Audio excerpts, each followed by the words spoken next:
Hi everyone, want to turn your ideas into cinematic AI videos in seconds? In this quick guide, I'll show you how to use Wan.Video's text-to-video tool to create a jaw-dropping content, no editing skills needed. So let's get started. First, open your browser and visit the Wan.Video. And then here you can choose the text-to-video mode. Just click the text-to-video from the main option.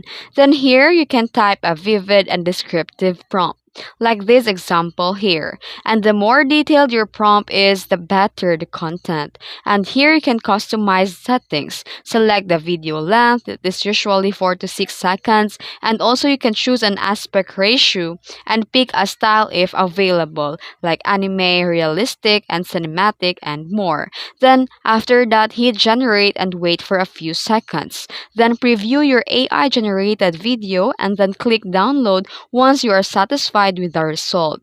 Then, here are the tips for better result. You can use a cinematic prompts. You can combine an AI voiceover or music in CapCut, Canva, or Filmora, and it's batch create videos for short forms, platforms, or creatives. And that's it. The Wan.Video makes turning your imaginations into cinematic videos insanely. If you found this video helpful, don't forget to like and subscribe for more tips. Thanks for watching.